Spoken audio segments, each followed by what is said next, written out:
ফাতিমা রাদিয়াল্লাহু তাআলা আনহা বিশ্বনবীর কলিজার টুকরা চাচাতো ভাই আলীর সাথে বিয়ে হলো। আলী যখন প্রস্তাব দিল ফাতেমার কাছে যে বলে, ও ফাতেমা রাজি আছো কিনা? চুপচাপ, কথা কয় না। বিশ্বনবী বুঝলেন রাজি, দুইজনকে বিয়ে পড়িয়ে দিলেন। বিয়ে পড়িয়ে দুইজনকে দাঁড় করে দিয়ে বিশ্বনবী ওযু করলেন। ওযু করার পরে সামান্য কিছু ওযুর পানি ছিল, আলীর মাথার মধ্যে ছিটিয়ে দিলেন, বরকতের পানি। সুবহানাল্লাহ কইবেন না? সুবহানাল্লাহ। ওযু করে সাইয়েদনা আলীর মাথার মধ্যে ছিটিয়ে দিলেন আর দোয়া করে দিলেন, বারাকাল্লাহু লাকুমা ওয়া বারাকা আলাইকুমা ওয়া জামাআ বাইনাকুমা ফি খাইর। আল্লাহ তোমাদের দুইজনকে বরকত দিয়ে দাম্পত্য জীবন শুরু করার তৌফিক দান করুক। আবার দোয়া করলেন, আল্লাহুম্মা বারিক লাহুমা ফি বিনাইহিমা, ওদের সম্পর্কে বরকত দেন। ওয়া নাসালিহিমা শিবলিহিমা, ওদের গর্ভে যে সন্তান আসবে এগুলোর শ্রেষ্ঠ সন্তান বানান। 1 বছরের ব্যবধানে ঘরটাকে আলোকিত করে প্রথম সন্তানের জন্ম হাসান। সুবহানাল্লাহ। হাসান রে বিশ্বনবী এত আদর করেছেন, বিশ্বনবীর কাছ থেকে এত আদর কেউ কোনোদিন পায় নাই। হাসান রে বিশ্বনবী ডাকতেন লুকা, বুখারীর বর্ণনা। বিশ্বনবী ফাতেমার ঘরে এসে বলতেন, আইনা লুকা, পিচ্ছিটা কই রে? আমার হাসান কই, আমার নানা ভাই কই? আর বিশ্বনবীর আওয়াজ শুনলে হাসান এসে বিশ্বনবীর কাঁধে। আল্লাহু আকবার, আল্লাহু আকবার। আপনি একটা বিচার করেন। বিশ্বনবী বললেন, কিসের বিচার? হাসান বলে, নানাজি আপনার মেয়ের নামের বিচার, ফাতেমার নামের বিচার। বিশ্বনবী বললেন, ও হাসান, আমার মেয়ে ফাতেমার আবার কি বিচার? কি অপরাধ আমার ফাতেমার? বিশ্বনবী মসজিদে নববীতে জোহরের নামাজ পড়ে হাসান হুসাইনকে দেখতে গেলেন। যে দেখে ফাতেমা রান্না করে। আসলে কি রান্না করে? চুলার মধ্যে পাতিল দিয়ে পানি গরম করে আর হাসান হুসাইনকে বুঝ দেয়, ঠিক কিনা? বিশ্বনবীর পায়ের আওয়াজ শুনে ঘুমন্ত হাসান আর হুসাইন জেগে গেল। দৌড়ে এসে নানাজিকে ঝাপটে ধরে ডেকে বলে, নানাজি গতকাল কেন দেখতে আসলেন না? আজকে দুপুর হয়ে গেল, বিকেল হয়ে যাচ্ছে, এখন বুঝি আপনি দেখতে আসার সময় হলো? বিশ্বনবী বললেন, হাসান হুসাইন, এই তো এইমাত্র জোহরের নামাজ পড়ে আসলাম, তোমাদের খোঁজ খবর নিতে এসেছি। হাসান আর হুসাইন বলল, কি খোঁজ খবর নিবেন? খোঁজ খবর নেওয়ার আগে একটা বিচার করে দেন। বিচার? আপনি তো আহকামুল হাকিমিন, সবচাইতে বড় বিচারকের সবচাইতে বড় নবী, ইনসাফ ওয়ালা নবী। আপনার কাছে বিচার দিয়ে কেউ কোনোদিন বিচারে ঠকে নাই, ঠিক কি না? আপনি একটা বিচার করেন। বিশ্বনবী বললেন, কিসের বিচার? হাসান বলে, নানাজি আপনার মেয়ের নামের বিচার, ফাতেমার নামের বিচার। বিশ্বনবী বললেন, ও হাসান, আমার মেয়ে ফাতেমার আবার কি বিচার? কি অপরাধ আমার ফাতেমার? হাসান হুসাইন চোখের পানি ছেড়ে দিয়ে ডেকে বলে, নানাজি আপনার মেয়ে আমাদেরকে খাবার দেয় না কেন? খাবার দেয় না কেন? বিচার দিলাম, গতকাল সারাদিন বলেছে রাত্রিবেলা খাবার দিবে, রাতে খাবার দেয় নাই। আমাদেরকে বলেছে তোমরা ঘুমিয়ে যাও, আমি রান্না করি, সকালে দিব। ঘুমায় গেলাম, সকাল বেলায় খাবার চাইলাম, আপনার মেয়ে ফাতেমা তখন আমাদেরকে খাবার দেয় না। দাদা, আমরা ছোট্ট দুইটা মানুষ ক্ষুধার জ্বালায় বেহুশ হয়ে যাই, আর সহ্য করতে পারি না, আপনার মেয়ে খাবার দেয় না। দুপুর হয়ে গেল, দুইজনে কান্নাকাটি করি, আপনার মেয়ে এখন পর্যন্ত আমাদেরকে খাবার দেয় নাই। আমরা দুজন তো আর সহ্য করতে পারি না, কেন আপনার মেয়ে আমাদের সাথে এমন করে? আপনার কাছে বিচার দিলাম, আপনি বিচার করেন। বিশ্বনবী আর কি বিচার করবেন? ধা ধা করে বিশ্বনবী চোখের পানিগুলো ছাড়েন, হুসাইনকে জড়িয়ে ধরলেন, হাসান রে জড়িয়ে ধরলেন, ডেকে বললেন, হাসান রে কাছে আয়। বিশ্বনবী শাম দেশের জুব্বা পরতেন, শাম দেশের জুব্বাটা উপরের দিকে উঠালেন, হাসান রে দেখালেন, এই তো দেখ তোর নানার পেটের মধ্যে 3টা পাথর বাঁধা। একদিন না খেয়ে থাকার কারণে তোদের পেটে এত জ্বালা, এত কষ্ট। আমি বিশ্বনবীর পেটে গত 3 দিন যাবত কোনো দানা পানি পড়ে নাই। আমি বিশ্বনবী তো না খেয়ে আছি রে হাসান, আমি তো 3 দিন না খেয়ে আছি, আমার পেটেও তো কিছু নাই। নানাও কাঁদলেন, নাতিও কাঁদলেন, পুরো পৃথিবীও কাঁদলো, ঠিক না? ওই কঠিন ক্ষুধার দিন, ওই কঠিন দুর্ভিক্ষের দিন বিশ্বনবী যদি তার স্পেশাল দোয়াটা করতেন, জান্নাত থেকে জিব্রাইলকে দিয়ে খাবারের বস্তা পাঠিয়ে দিত কে? ওই দিন বিশ্বনবী দোয়াটা করে নাই। আমার জন্য, আপনার জন্য, আমাদের জন্য দোয়াটা এখনো আসরাডাই। হাজার ব্যথা বেদনার পরে ফিরে আসনি তুমি আপন ঘরে, দিনের আলো তুমি ছড়িয়ে দিতে চলে গেলে মদিনায় মক্কা ছেড়ে। হে রাসূল তোমাকে ভুলি আমি কেমন করে, হে রাসূল তোমাকে ভুলি আমি কেমন করে। খেয়ে না খেয়ে দিন প্রচারের কাজে নিজেকে দিয়েছ বিলিয়ে, তায়েফের কাফিরেরা চিনল না সে আলো, দুষ্ট ছেলেদের পিছু দিল লেলিয়ে। পাথরের আঘাতে ক্ষত বিক্ষত হয়ে সারা শরীর থেকে রক্ত ঝরে। হে রাসূল তোমাকে ভুলি আমি কেমন করে, হে রাসূল তোমাকে ভুলি আমি কেমন করে। পড়েন আল্লাহু আকবার। বিশ্বনবী ফাতেমারে বললেন, ফাতেমা আলী কোথায়? ফাতেমা বলল, আপনার জামাই আলী আমার সাথে ঝগড়া করে বাইরে গেছে। বিশ্বনবীর চেহারাটা আগুনের গোলার মতো লাল হয়ে গেল। বিশ্বনবী ডেকে বললেন, ফাতেমা তুমি বিশ্বনবীর মেয়ে হতে পারো, কিন্তু আলী তোমার স্বামী। আলী যদি তোমার উপর নাখোশ থাকে জান্নাতের দরজা তোমার জন্য খুলবে না। কোথায় গেছে আলী, কোথায়? বললেন যে মসজিদে নববীতে গেছে। বিশ্বনবী যে দেখলেন বালির উপরে আলী শুয়ে আছে। বিশ্বনবী মজা করে ডাক দিলেন, ইয়া আবা তোরাব। তোরাব অর্থ বালি, তোরাব মানে কি? বিশ্বনবী ডাক দিলেন, ইয়া আবা তোরাব, মানে হে বালির বাবা আলী, ওঠো। এখন আলী ওঠে না, রাগ করে আসে। বিশ্বনবী এদিক দিয়ে তাকায়, আলী ওইদিকে তাকায়। বিশ্বনবী ওদিকে আসলে আলী এদিকে তাকায়। মনে মনে করে এতক্ষণ আপনার মাইয়াই গুতাইছে, এখন আপনি গুতাইতেছেন। বিশ্বনবী যাই বলল, আলী রাগ করো না, ওঠো, তুমি আমার চাচাতো ভাই, আমার ঘরেই তো তুমি মানুষ হয়েছো। ঘাপটি মেরে হাতটা ধরে টান দিলেন। সাইয়েদনা আলী উঠতে বাধ্য হলেন। বিশ্বনবী কারো হাত ধরে টান দিলে ওই লোক বসে থাকতে পারে? উঠে গেলেন, ঘরে নিয়ে আসলেন। নিয়ে এসে বিশ্বনবী খাটের মাঝখানে শুইলেন। ডান দিকে শোয়ালেন আলীকে, বাম দিকে শোয়ালেন ফাতেমাকে। এবার মেয়ের জামাইকে আর মেয়েকে বুঝাতে লাগলেন, নসিহত করতে লাগলেন, গল্প শোনাতে লাগলেন। কি রোমান্টিক শ্বশুর! এরকম রোমান্টিক শ্বশুর পৃথিবীতে দ্বিতীয়টা খুঁজে পাওয়া যাবে? সুবহানাল্লাহ পড়েন। বিশ্বনবী বলতেন, ফাতেমা আমার কলিজার টুকরা, যে ফাতেমারে কষ্ট দেয় সে আমারে কষ্ট দেয়, ফাতেমারে আনন্দ দেয় মানে আমি বিশ্বনবীরে আনন্দ দেয়। এই ফাতেমা সব সময় পর্দায় থাকতেন, দিনের বেলা বেরোতেন না, সারা দিনে টয়লেট করতেন একবার, সেটাও করতেন রাত্রে, যাতে দিনের বেলা কেউ তারে না দেখে। কি ব্যালেন্স লাইফ, কি ব্যালেন্স লাইফ! রাতে একবার টয়লেটে যাওয়া মানে কি সারাদিন খাওয়া দাওয়া এরকম ব্যালেন্স করে করতেন। কেউ দেখতে পারে না ওনারে, কেমন ছিল কেউই জানতো না। এমন ভাবে চলাফেরা করতো, কোনো পুরুষদের সামনে দিয়ে কখনো যেতেন না। এজন্য ইন্তেকালের আগে আলীকে বললেন, আলী বিশ্বনবীর ওসিয়ত অনুযায়ী কিছুদিন পরে আমি আমার বাবার সাথে সাক্ষাৎ করব। ইন্তেকালের সময় বেশি লোক আমার জানাজাতে আসার দরকার নাই, নিজেরা দোয়া করে দিলে চলবে। আর আমার জানাজার খাটিয়ার উপর দিয়ে বিশাল একটা বোরকা দিয়ে দিও। এটার আরবিতে বলে নাউশ। কি বলে? এই প্রথম কোন নারী তার খাটিয়ার উপরে নাউশ ব্যবহার করেছে, জন্য এটাকে বলে সুন্নাতু ফাতিমা, ফাতেমার সুন্নাত। সাইয়েদাতুনা ফাতেমার আগে কেউ জানাজার খাটিয়াতে নাউশ ব্যবহার করে নাই। আল্লাহু আকবার। আলীকে বলে গেলেন, আলী অল্প কয়েকজন পুরুষ নিয়ে জানাজা দিও, বেশি মানুষের কাছে আমার নিও না।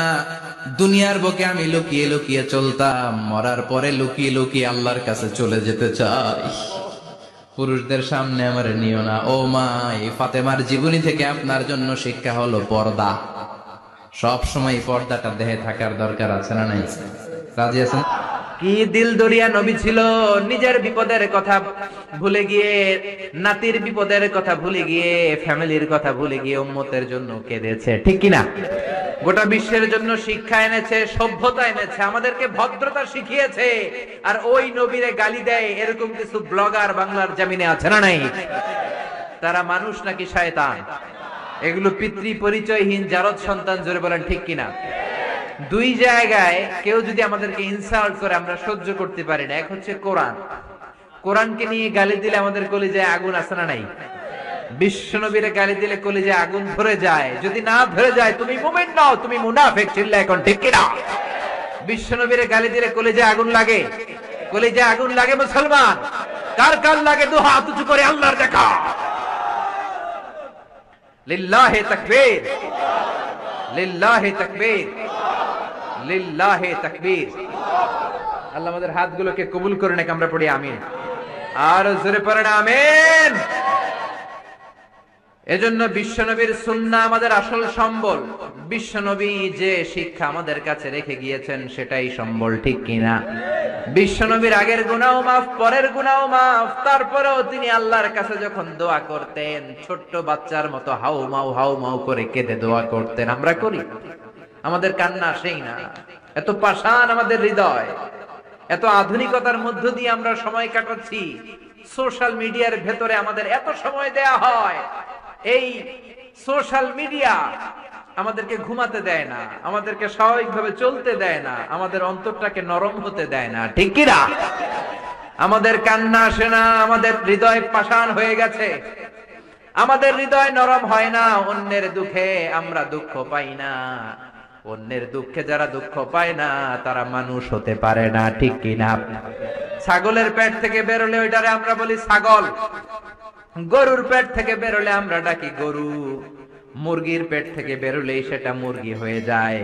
কিন্তু মানুষের পেট থেকে বেরোলে সেটা মানুষ হয় না, ওইটারে মানুষ বানাতে হয়, ঠিক কি না? এই দুনিয়া এখন তো আর সেই দুনিয়া নাই, মানুষ নামের মানুষ আছে, দুনিয়া বোঝায়। সেই মানুষের ভিড়ে আমার আসল মানুষ নাই, ঠিক কিনা? আসল মানুষের বড় অভাব। অন্যের দুঃখে কাঁদবে, অন্যের জ্বালা নিজের অন্তরেও জ্বালার সৃষ্টি করবে, সেই মানুষ আর নাই, ঠিক কিনা? বিশ্বনবীর আগের গুনাহও নাই, পরের গুনাহও নাই, তারপরেও মুনাজাতে হাউমাউ করে কাঁদতেন। তিনি দোয়ায় বলতেন, আল্লাহ ইন্নী আব্দু কবনু আব্দি কবনু আমাতিক নাসিয়াতি বিয়াদিক। ও আল্লাহ, আমি আপনার গোলাম, গোলামের ঘরের গোলাম, বান্দির ঘরের গোলাম। আল্লাহ আমি আপনার গোলাম, গোলামের ঘরের গোলাম, মানে আমার বাপ আব্দুল্লাহ আপনার গোলাম, আমরা গোলাম বংশের। সুবহানাল্লাহ। গোটা বিশ্বের শ্রেষ্ঠ মানুষটা নিজের গোলাম বলতে দ্বিধাবোধ করতো না, বলতো আমি আপনার গোলাম, গোলামের ঘরের গোলাম, বান্দির ঘরের গোলাম, নাসিয়াতি বিয়াদিক। আমার মাথার চুলের ঝুঁটি আপনার হাতের মুঠোয়, আমার চুলের ঝুঁটি আপনার হাতের মুঠোয়, গোলামের মতো যেখানেই টানবেন আমি ওখানেই যাব। আল্লাহু আকবার। এই ছিল বিশ্বনবীর বিনয়। নিজেকে গোলাম বলতে স্বাচ্ছন্দ্য বোধ করতেন, কোনদিন জীবনে অহংকার করেন নাই। কোনদিন বিশ্বনবী কারো সাথে মুসাফা করতে যে নিজে আগে হাত টানেন নাই, যতক্ষণ না ওই লোকটা তার হাত টেনে নিয়েছে। সুবহানাল্লাহ। আর বিশ্বনবীর হাত ছিল আলিয়ানু মিনাদ দিবাজ, রেশমের কাপড়ের চেয়েও নরম। সিল্ক চিনেন? সিল্ক, সিল্কের কাপড়ের চেয়ে বিশ্বনবীর হাত ছিল নরম। এই নরম হাত মুসাফার মধ্যে যে একবার পাইতো কেউ ছাড়তে চাইতো না, ধরেই রাখতো। আর বিশ্বনবী নরম হৃদয়ের নবী, কেউ যদি না ছাড়ে বিশ্বনবীও ছাড়তেন না। সুবহানাল্লাহ। ওই নবী মুনাজাতে কাঁদতেন। এজন্য ভাইরা এই কথা বললেন না আল্লাহ আমার দোয়া শোনে না, আপনি দোয়ার মতো দোয়া করেন নাই, এজন্য শোনে নাই, ঠিক কি না? দোয়া কবুল হওয়ার রহস্য হচ্ছে চোখের পানি। বিশ্বনবী বললেন দুইটা চোখের পানি আল্লাহর কাছে সবচাইতে সেরা।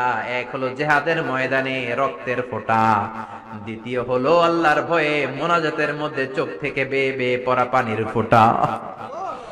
আবার বিশ্বনবী বললেন অনুশোচনার চোখের পানি, চোখ দিয়ে নাকের ডগা বেয়ে বেয়ে জমিনে পড়ার আগে ওই দোয়াটা কবুল করে নেয় কে? এজন্য চাওয়ার সময় নিজের ছোট করেন, বলবেন আল্লাহ আমি আপনার গোলাম, গোলামের ঘরের গোলাম, বান্দির ঘরের গোলাম, আমার চাইতে ক্ষুদ্র ছোট কেউ নাই, এমন কোন গুনাহ নাই আমি করি নাই, তুমি ছাড়া আমারে পার করার কেউ নাই, ঠিক কিনা? এরকম দোয়ার মধ্যে নিজের ছোট করে দেন, আপনার দোয়া কবুল করবে কে? এজন্য সব সময় চাইবে একজনের কাছে, তিনি কে? একদল আছে বা এক শ্রেণীর লোক আছে, রোগে যখন পড়ে তখন আল্লাহরে ডাকে, রোগ ভালো হয়ে যায় আল্লাহরে ভুলে যায়, আছে না নাই? নির্বাচনের আগে আল্লাহরে ডাকে, নির্বাচন শেষ আল্লাহরে ভুলে যায়, আছে না নাই? সমস্যায় পড়েছে আল্লাহরে ডাকে, সমস্যা নাই আল্লাহরে ভুলে যায়, আছে না নাই? এমন করা যাবে না, সব সময় ডাকবেন। তবে রব্বুল আলামিন বলেন স্পেশাল কিছু সময় আছে, ওই সময় দোয়া করলে দোয়া কবুল করে নেয় কে? তাহাজ্জুদের সময় দোয়া করবেন। وَمِنَ اللَّيْلِ فَتَهَجَّدْ بِهِ نَافِلَةً لَكَ عَسَىٰ أَن يَبْعَثَكَ رَبُّكَ مَقَامًا مَحْمُودًا। তাহাজ্জুদের নামাজ পড়লে আপনার মর্যাদা বাড়ায় দিবে কে? এখন হুজুর আমরা তো ফজরই পড়ি না, তাহাজ্জুদ কখন পড়বো? তাহাজ্জুদ তো তাদের যারা ফজর পড়ে, ঠিক কি না? ফজরই তো পড়ে না, তাহাজ্জুদ কখন? ফজরের সময় মসজিদের বেহাল দশা।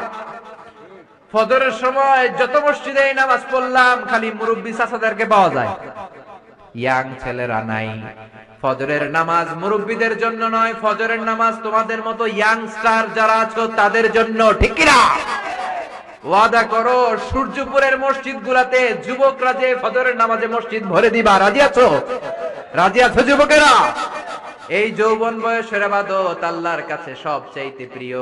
খেয়াল করে বোঝার চেষ্টা করো, যুবক বয়সে যদি গভর্নমেন্ট সার্ভিস করো, বার্ধক্যে উপনীত হলে পেনশন আছে না নাই?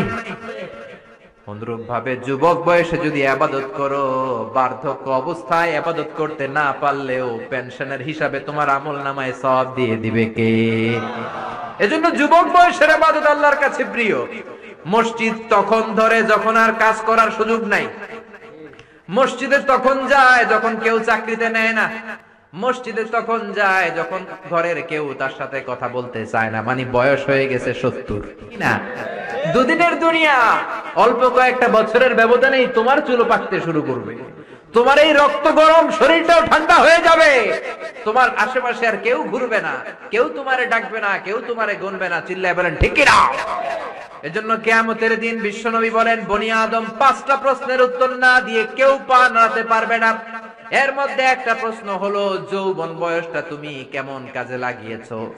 যৌবন বয়সে কি ইসলামের পক্ষে স্লোগান দিয়েছো নাকি রাম আর বামপন্থীদের দলে গিয়েছো, ঠিক কি না?